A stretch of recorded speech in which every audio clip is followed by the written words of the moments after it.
Assalamualaikum warahmatullahi wabarakatuh. Kami dari kelompok 7 yang beranggotakan saya Meisya Damayanti dan teman saya Lia Rosita serta Regina Trisnasari. Di sini kami akan menjelaskan mengenai ekuitas. Yang pertama, bentuk organisasi perusahaan. Dari 3 bentuk utama organisasi bisnis yaitu kepemilikan, kemitraan, dan perusahaan merupakan bentuk perusahaan yang paling mendominasi.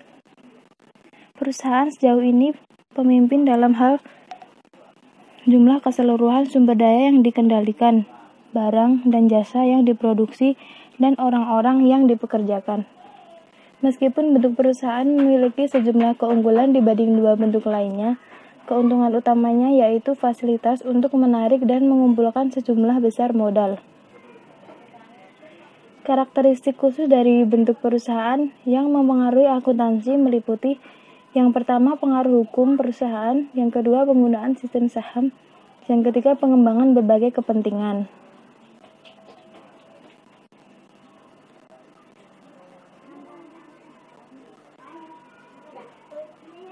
Selanjutnya, hukum perusahaan. Siapapun yang ingin mendirikan perusahaan biasanya harus mengirimkan dokumen persyaratan penggabungan perusahaan ke badan pemerintah yang sesuai untuk negara di mana penggabungan diinginkan. Setelah memenuhi persyaratan, badan pemerintah menerbitkan izin perusahaan, sehingga mengakui perusahaan sebagai entitas hukum. Terlepas dari jumlah negara yang perusahaannya memiliki divisi operasi, perusahaan tersebut hanya tergabung dalam satu negara. Ini merupakan keuntungan perusahaan untuk bergabung di mana hukum yang menguntungkan bagi bentuk perusahaan dari organisasi bisnis. Selanjutnya, sistem perusahaan. Ekuitas dalam perusahaan umumnya terdiri dari sejumlah besar unit atau perusahaan. Dalam kelas saham tertentu, masing-masing saham sama dengan setiap saham lainnya. Jumlah saham yang dimiliki menentukan kepentingan setiap pemilik. Jika perusahaan memiliki saham biasa dibagi menjadi 1.000 saham. Seseorang yang memiliki 500 saham mengandalkan separuh kepentingan kepemilikan. Seseorang memegang 10 saham memiliki kepentingan 1/100. Selanjutnya, sistem saham. Sistem saham memiliki hak dan keistimewaan tertentu. Dengan kontrak khusus, bisakah perusahaan membatasi hak dan keistimewaan pada saat menerbitkan saham? Pemilik harus memeriksa pasal penggabungan, sertifikat saham, dan ketentuan yang berlaku untuk memastikan pembatasan terhadap atau variasi dari hak standar dan hak istimewa. Dengan tidak adanya ketentuan yang membatasi, setiap saham memiliki hak sebagai berikut. Yang pertama, pembagian secara proporsional dalam keuntungan dan kerugian. Yang kedua, pembagian secara proporsional dalam manajemen. Yang ketiga, pembagian secara proporsional dalam aset perusahaan pada saat likuidasi. Dan yang terakhir, pembagian secara proporsional dalam penerbitan baru saham dalam kelas.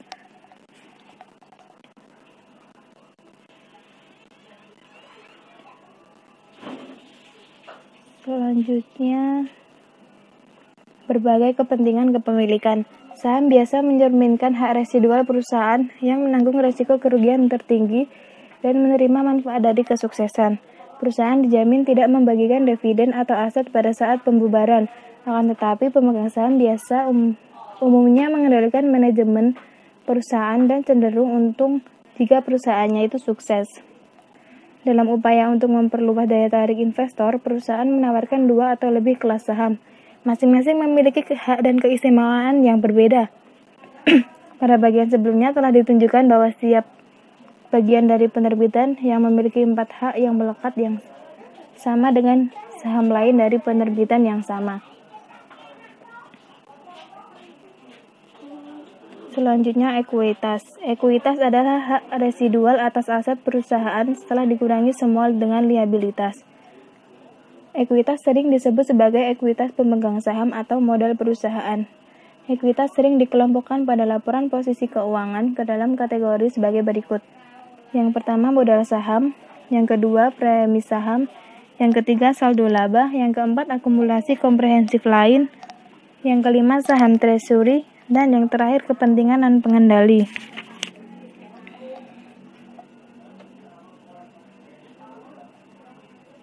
Klasifikasi tersebut membantu pengguna laporan keuangan untuk lebih memahami hukum atau pembatasan lainnya yang terkait dengan kemampuan perusahaan untuk membayar dividen atau pengguna lain mengenai ekuitasnya untuk tujuan tertentu. Perusahaan sering membuat perbedaan antara cara model kontribusi dengan modal yang diperoleh. Model kontribusi adalah jumlah total yang dibayarkan pada modal saham, jumlah yang diberikan oleh pemegang saham kepada perusahaan untuk digunakan pada bisnisnya. Model kontribusi ini mencakup item-item nilai pari semua saham yang beredar serta premi dikurangi diskonto penerbitan. Modal yang diperoleh adalah modal yang berkembang dari operasi yang menguntungkan. Modal ini terdiri atas semua laba yang tidak dibagikan, kemudian yang diinvestasikan pada perusahaan. Saldo laba ini merupakan modal yang diperoleh dari perusahaan. Selanjutnya, penerbitan saham. Dalam penerbitan saham, perusahaan mengikuti prosedur berikut.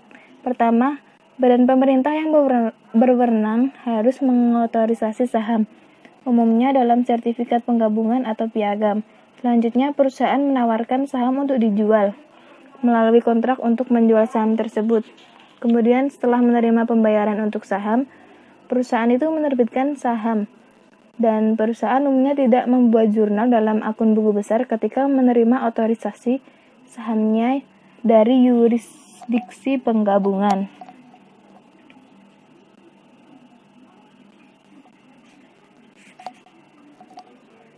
Selanjutnya, nilai pari saham. Nilai pari saham tidak memiliki hubungan dengan nilai wajarnya. Saat ini nilai pari terkait dengan penerbitan saham biasa sangat rendah. Nilai tersebut secara dramatis bertentangan dengan situasi pada awal 1900-an, ketika hampir semua saham yang diterbitkan memiliki nilai pari $100. Nilai pari rendah membantu perusahaan menghindari liabilitas kontingensi terkait dengan saham yang dijual di bawah nilai pari. Untuk menyajikan informasi yang diperlukan untuk penerbitan saham dengan nilai pari, perusahaan mengelola akun untuk tiap kelas saham sebagai berikut.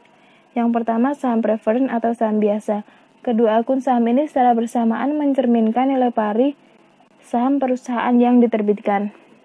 Yang kedua, premi saham. Akun premi saham menunjukkan kelebihan dari nilai pari yang dibayar oleh pemegang saham sebagai imbal hasil atas saham yang diterbitkan kepada perusahaan. Kemudian, saham tanpa nilai pari.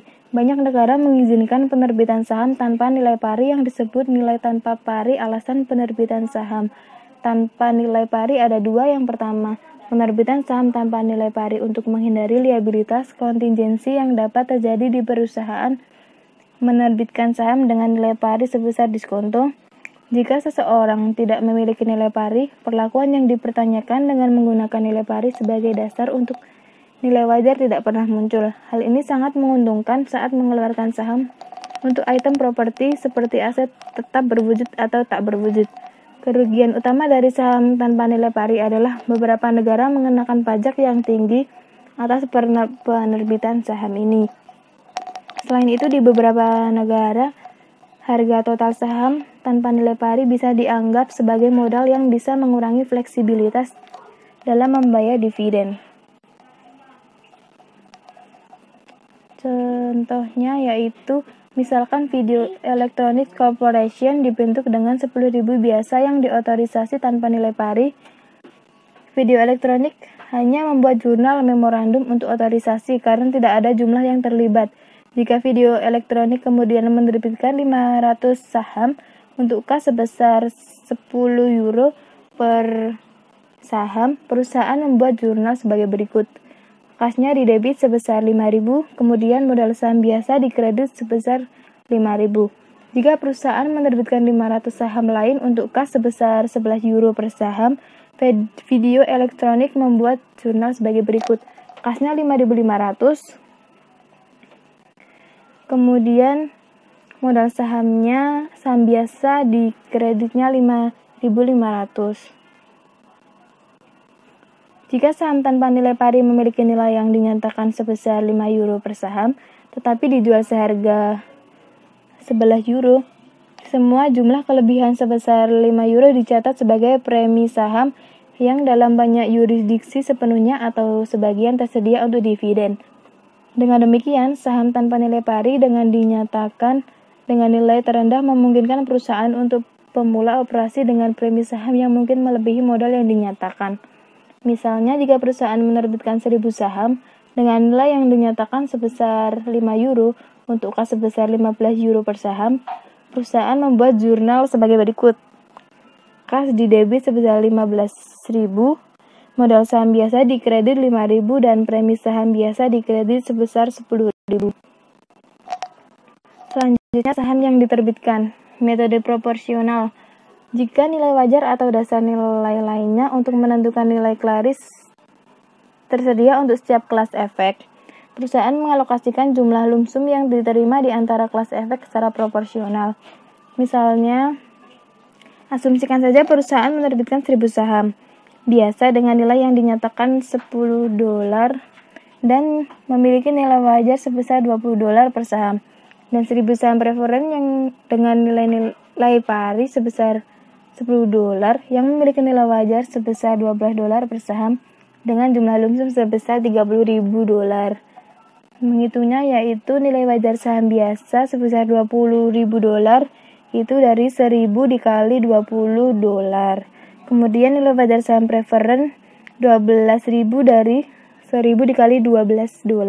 Keseluruhan nilai wajar sama dengan $32.000 dari $20.000 ditambah $12.000.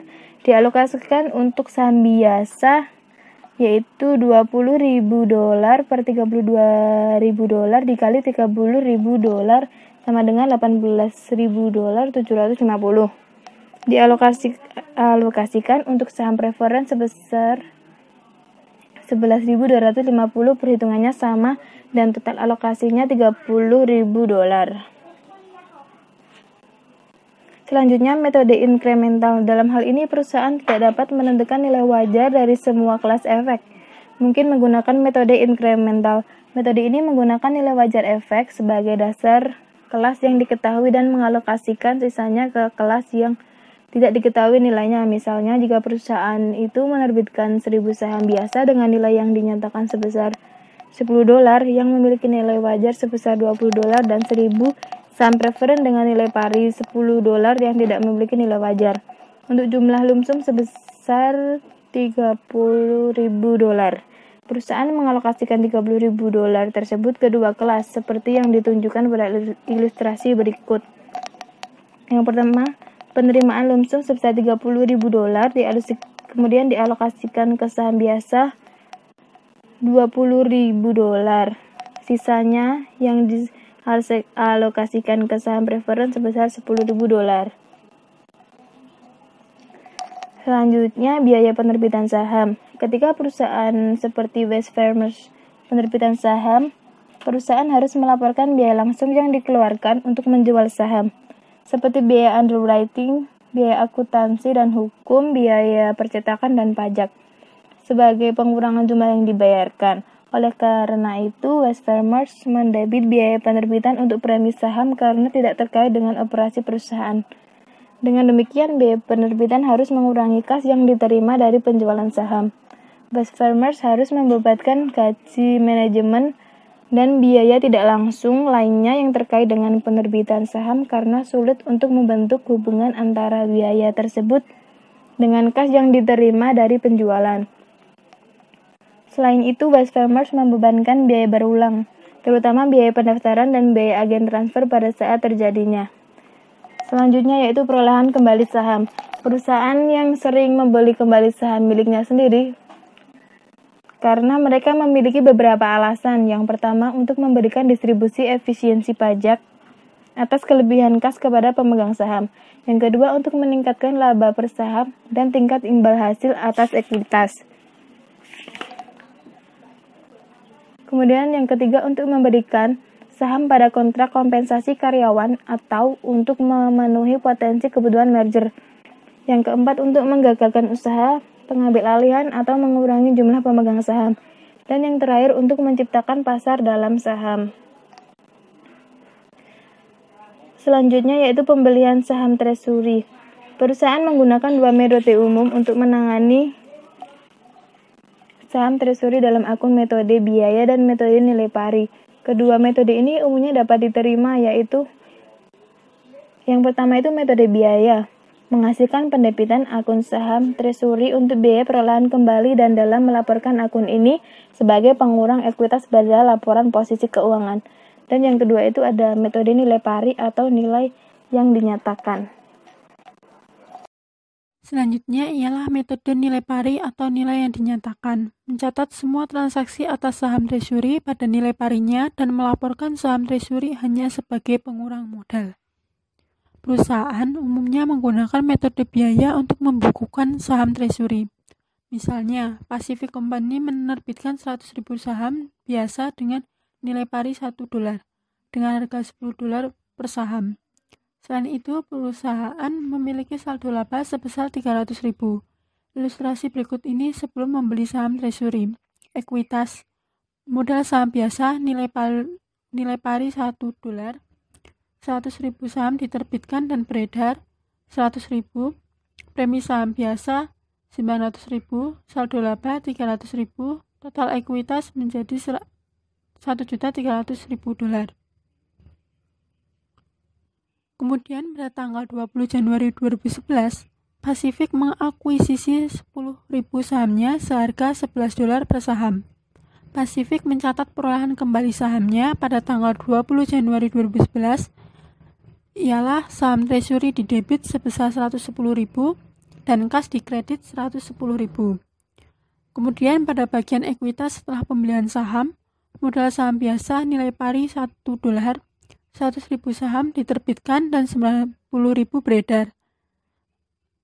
$100.000, premi saham biasa 900.000, saldo laba 300.000, kemudian dikurangi biaya perolehan saham treasury 10.000 saham, 110.000, kemudian total ekuitas $1.190.000.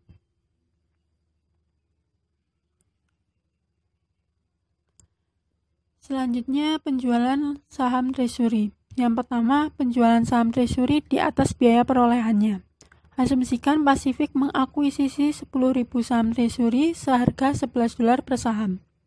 Sekarang dijual 1.000 dengan harga $15 per saham pada tanggal 10 Maret. Jurnalnya, pada 10 Maret 2011, kas di debit 15.000, saham treasury 11.000, dikredit dan premi saham treasury 4.000 dikredit. Kemudian penjualan saham treasury di bawah biaya perolehan. Jika Pacific menjual 1.000 saham treasury tambahan pada tanggal 21 Maret dengan harga $8 per saham, jurnalnya 21 Maret 2011, kas di debit 8.000, premi saham treasury 3.000 di debit dan saham treasury 11.000 dikredit.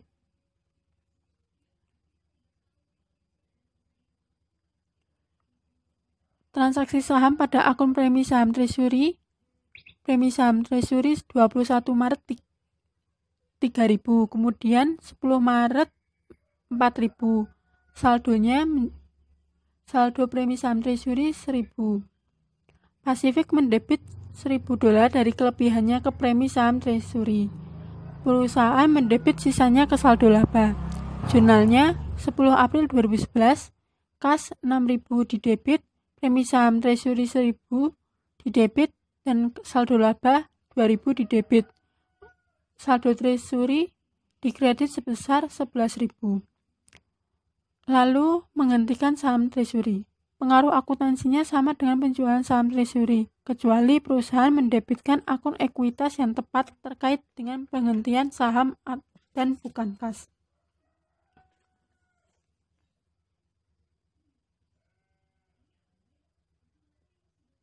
Kemudian saham preferen. Fitur yang sering dikaitkan dengan penerbitan saham preferen adalah yang pertama, preferensi untuk dividen. Yang kedua, preferensi untuk aset jika terjadi likuidasi. Dan yang ketiga, dapat dikonversikan menjadi saham biasa.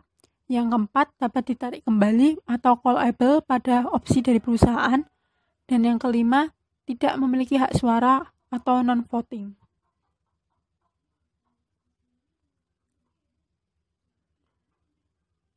Kemudian fitur saham preferen. Yang pertama, saham preferen kumulatif.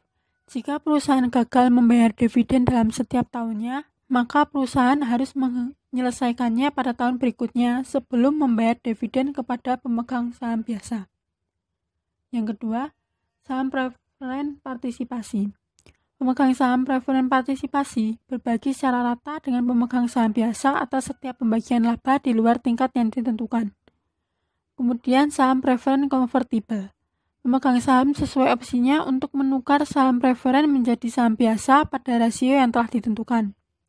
Kemudian saham preferen callable, mengizinkan perusahaan penerbit pada opsinya untuk menarik atau menebus saham preferen yang beredar pada tanggal tertentu di masa depan dan pada harga yang ditentukan. Yang kelima, saham preferen yang dapat ditukar. Saham preferen yang memiliki fitur yang membuat efek semakin mirip dengan utang atau kewajiban hukum untuk membayar daripada instrumen ekuitas. Untuk akuntansi dan pelaporan saham preferen, pada saat penerbitannya serupa dengan saham biasa. Sebagai ilustrasi, Biskup Co. menerbitkan 1000 saham preferen dengan pari 10 seharga 12 per saham. Jurnalnya, kas sebesar 120.000 di debit dan modal saham preferen 100.000 di kredit dan premi saham preferen 20.000 di kredit. Selanjutnya mengenai kebijakan dividen. Perusahaan jarang membayar dividen dalam jumlah setara dengan ketersediaan saldo secara legal. Dikarenakan 1. Untuk memenuhi perjanjian dengan kreditur tertentu untuk menahan semua bagian laba dalam bentuk aset untuk membangun pelindungan tambahan terhadap kemungkinan kerugian. Yang kedua, untuk memenuhi kebutuhan perusahaan bahwa laba setara dengan biaya perolehan saham treasury yang akan dibeli akan dibatasi dengan pengumuman dividen. Yang ketiga, untuk menahan aset yang seharusnya dibayarkan sebagai dividen untuk membiayai pengembangan atau perluasan. Yang keempat, untuk melancarkan pembayaran dividen dari tahun ke tahun dengan mengakumulasikan laba pada tahun yang baik dan menggunakan akumulasi laba tersebut sebagai dasar untuk dividen pada tahun yang baru. Yang kelima, untuk membuat bantalan atau penyangga terhadap kemungkinan kerugian atau kesalahan dalam perhitungan keuntungan. Selanjutnya, kondisi keuangan dan distribusi dividen. Sebelum mengumumkan dividen, manajemen harus mempertimbangkan ketersediaan dana untuk membayar dividen. Asumsikan pada kondisi berikut ini. Perusahaan memiliki saldo kredit pada saldo laba. Tanpa dibatasi, perusahaan dapat mengumumkan dividen sebesar $100.000. Akan tetapi, karena semua asetnya adalah aset tetap yang digunakan dalam operasi, pembayaran dividen tunai sebesar $100.000 akan memerlukan penjualan aset tetap atau pinjaman. Meskipun jika memiliki laporan posisi keuangan seperti di bawah ini, keberadaan liabilitas jangka pendek secara kuat menunjukkan bahwa perusahaan membutuhkan kas untuk melunasi utang lancar pada saat jatuh tempo. Jadi, sebelum mengumumkan dividen, manajemen harus mempertimbangkan ketersediaan dana untuk membayar dividen. Perusahaan tidak harus membayar dividen kecuali jika posisi keuangan sekarang dan di masa mendatang dapat menjamin pembayarannya. Jenis dividen. Semua jenis dividen kecuali dividen saham akan mengurangi total ekuitas perusahaan. 1. Dividen tunai. Setelah persetujuan atas keputusan, Dewan Direksi mengumumkan dividen. Sebelum pembayaran, perusahaan harus menyiapkan daftar pemegang saham. Oleh karenanya, dibutuhkan jeda waktu pengumuman dan pembayaran. Misalnya, Roadway Freight Corp pada 10 Juni mengumumkan dividen tunai sebesar 50 sen per saham atas 1,8 juta saham terutang pada 16 Juli kepada seluruh pemegang saham yang mencatat pada tanggal 24 Juni. Pada tanggal pengumuman 10 Juni, jurnalnya saldo laba di debit 900.000 dan utang dividen di kredit 900.000. Kemudian pada tanggal pencatatan 24 Juni tidak ada penjurnalan. Dan yang pada tanggal pembayaran 16 Juli, utang dividen di debit dan kas di kredit. Selanjutnya ialah dividen properti. Pada saat pengumuman dividen properti, perusahaan harus menyatakan kembali nilai wajar properti yang akan didistribusikan dengan mengakui adanya keuntungan atau kerugian. Misalnya, Trendle mengalihkan kepada pemegang sahamnya sebagai investasinya dalam efek yang dimiliki untuk diperdagangkan seharga $1.250.000. Dengan mengumumkan dividen properti pada 28 Desember 2010 untuk mendistribusikan pada tanggal 30 Januari 2011 kepada pemegang saham yang tercatat 5 Januari 2011. Pada tanggal pengumuman, efek tersebut memiliki nilai wajar sebesar $2 juta. Jurnalnya, pada tanggal pengumuman 28 Desember 2010, investasi ekuitas didebit sebesar $750.000, kemudian keuntungan atau kerugian sebesar pemilikan yang belum direalisasi laba dikredit $750.000. Saldo labanya sebesar 2 juta di debit dan utang dividen properti dikredit sebesar 2 juta. Pada tanggal distribusi 30 Januari 2011, utang dividen 2 juta di debit dan investasi ekuitas dikredit sebesar 2 juta.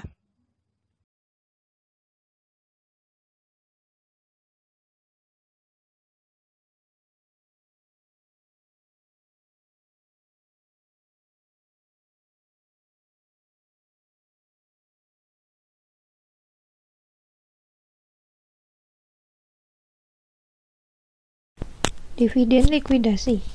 Beberapa perusahaan menggunakan jumlah yang dibayarkan oleh pemegang saham sebagai dasar dividen. Dividen berdasarkan selain saldo laba terkadang digambarkan sebagai dividen likuidasi. Istilah ini mensyaratkan bahwa dividen tersebut merupakan pengembalian investasi pemegang saham dan bukan merupakan keuntungan. Jadi setiap dividen yang tidak didasarkan laba akan mengurangi jumlah yang dibayarkan oleh pemegang saham dan dividen tersebut merupakan dividen likuidasi. Selanjutnya ada contoh.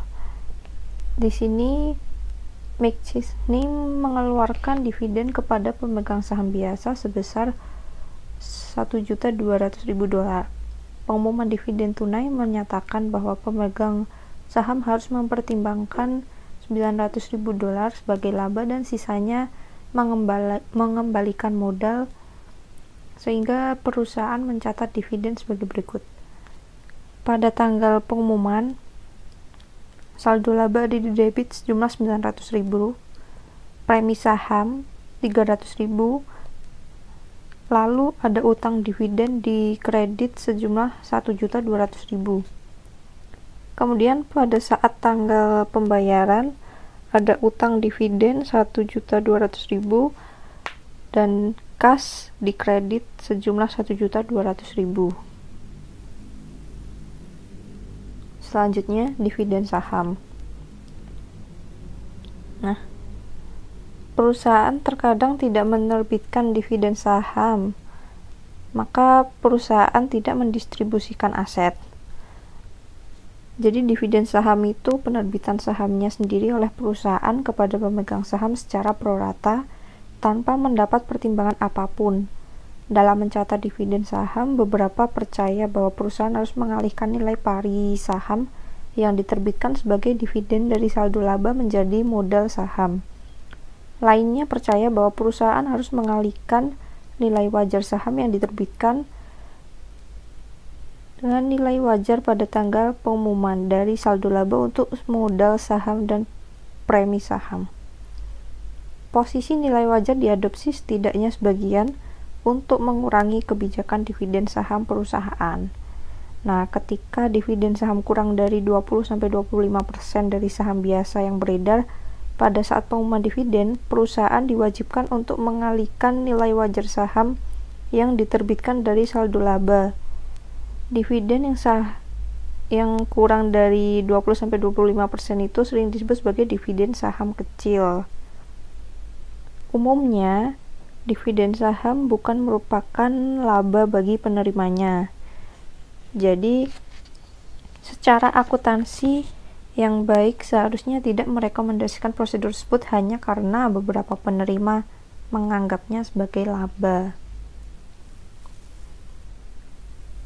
Selanjutnya, contoh soal. Untuk mengilustrasikan dividen saham kecil ini, kita asumsikan Fine Corporation memiliki 1000 saham beredar dengan nilai pari $1000 saham biasa dan saldo laba sebesar $50.000. Jika Fine mengumumkan 10% dividen saham, maka Fine menerbitkan 100 saham tambahan kepada pemegang saham untuk saat ini. Jika nilai wajar tersebut pada saat dividen saham adalah $130 per saham, jurnalnya itu pada tanggal pengumuman di debit ada saldo laba atau dividen saham diumumkan sejumlah 13.000. Kemudian di kredit yang pertama ada dividen saham biasa yang dapat didistribusikan 10.000, lalu kredit yang kedua ada premi saham biasa 3.000. Nah, dividen saham tidak mempengaruhi aset atau liabilitas apapun. Jurnalnya hanya mencerminkan reklasifikasi ekuitas. Jika Fine menyusun laporan posisi keuangan antara tanggal pengumuman dan distribusi, perusahaan harus menunjukkan dividen saham biasa yang dapat didistribusikan pada bagian ekuitas sebagai tambahan untuk modal saham biasa. Sedangkan untuk dividen tunai atau dividen properti dianggap sebagai liabilitas jangka pendek. Lalu, jurnal saat mengeluarkan saham itu ada pada tanggal distribusi. Di debit ada dividen saham biasa yang dapat didistribusikan sejumlah 10.000. Kemudian di kredit ada modal saham biasa 10.000. Selanjutnya ada pemecahan saham dan diferensiasi dividen saham. Nah, saham yang diterbitkan dengan harga kurang dari 50 per saham dapat dengan mudah mencapai harga pasar lebih dari 200 per saham. Jadi semakin tinggi harga saham, maka semakin sedikit investor bisa membelinya. Manajemen sebagian perusahaan itu percaya bahwa hubungan masyarakat yang lebih baik bergantung pada kepemilikan saham perusahaan yang lebih luas. Oleh karena itu, mereka menargetkan harga pasar cukup rendah supaya dalam jangkauan masyarakat investor potensial. Untuk mengurangi harga pasar setiap saham, perusahaan menggunakan pemecahan saham. Pemecahan saham ini menghasilkan kenaikan atau penurunan jumlah saham yang beredar dengan penyesuaian untuk penurunan atau kenaikan nilai pari atau nilai yang dinyatakan per saham. Tidak ada jurnal akuntansi yang diperlukan untuk pemecahan saham, namun perusahaan dapat membuat catatan memorandum yang menunjukkan perubahan nilai dari saham dan peningkatan jumlah saham. Jika perusahaan saham menerbitkan saham tambahan dengan tujuan mengurangi unit harga pasar, maka distribusinya lebih menyerupai pemecahan saham daripada dividen saham. Pengaruh ini biasanya hanya terjadi jika jumlah saham yang dikeluarkan lebih dari 20-25% dari jumlah saham yang beredar sebelumnya.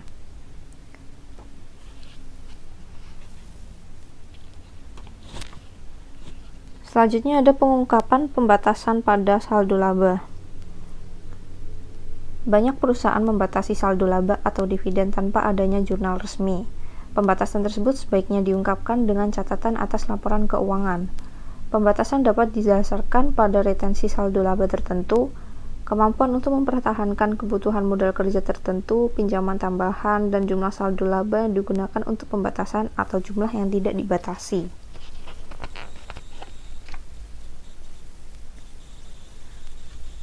Selanjutnya ada penyajian dan analisis ekuitas. Yang pertama, penyajian ekuitas.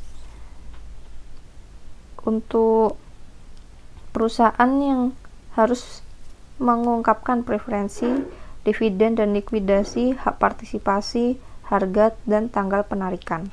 Konversi atau harga pelaksanaan dan tanggal yang terkait, kebutuhan dana pelunasan obligasi, hak suara tidak biasa, dan jangka waktu kontrak untuk menerbitkan saham tambahan dan jumlah yang besar.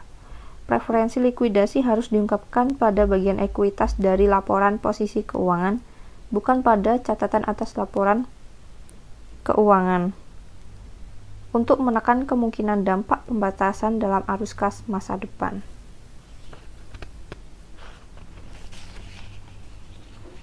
Kemudian penyajian laporan perubahan ekuitas. Perusahaan juga diwajibkan untuk menyajikan laporan perubahan ekuitas yang meliputi Ada 1. Total laba rugi komprehensif untuk periode bersangkutan. Menunjukkan secara terpisah jumlah total yang dapat didistribusikan kepada pemilik entitas induk dan kepentingan non-pengendali. 2. Untuk setiap komponen ekuitas pengaruh dari penerapan retrospektif atau penyajian kembali retrospektif. 3. Untuk setiap komponen ekuitas, rekonsiliasi antara jumlah tercatat pada awal dan akhir periode. Secara terpisah mengungkapkan perubahan yang diakibatkan dari keuntungan atau kerugian setiap item dari penghasilan komprehensif lain dan transaksi dengan pemilik dalam kapasitasnya sebagai pemilik menunjukkan kontribusi secara terpisah oleh dan distribusi kepada pemilik dan perubahan hak kepemilikan pada entitas anak yang tidak mengakibatkan hilangnya pengendali. Yang kedua ada analisis. Analisis menggunakan rasio ekuitas untuk mengevaluasi profitabilitas dan solvabilitas jangka panjang perusahaan. Bagian ini menunjukkan 3 rasio tersebut, yaitu tingkat imbal hasil atas ekuitas saham biasa, rasio pembayaran, dan nilai buku per saham.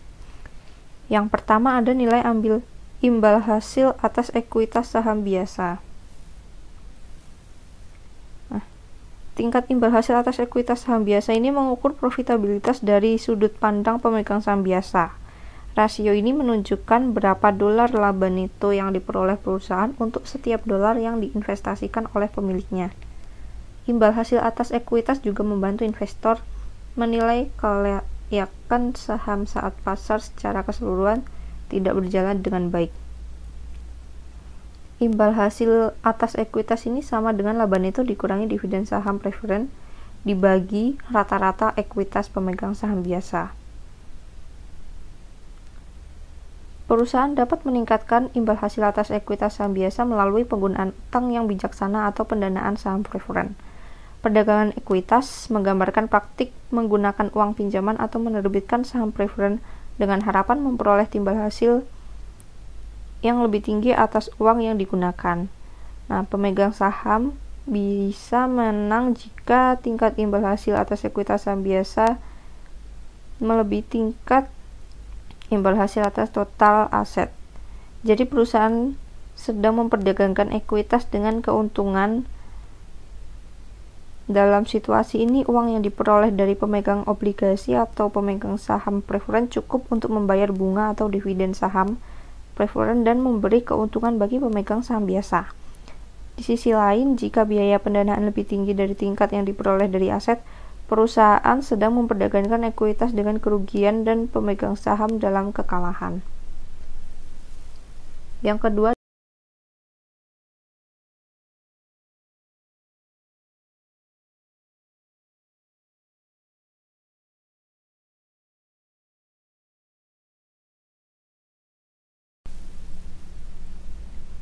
selanjutnya, yang ketiga ada nilai buku per saham. Dasar lain untuk mengevaluasi kekayaan bersih ditemukan pada nilai buku atau nilai ekuitas per saham. Nilai buku per saham ini merupakan jumlah yang akan diterima setiap saham jika perusahaan dilikuidasi atas dasar jumlah yang dilaporkannya dalam laporan posisi keuangan. Namun, angka tersebut kehilangan sebagian besar relevansinya jika penilaian pada laporan posisi keuangan gagal mendekati nilai wajar aset. Nilai buku per saham ini sama dengan ekuitas biasa dibagi dengan saham biasa.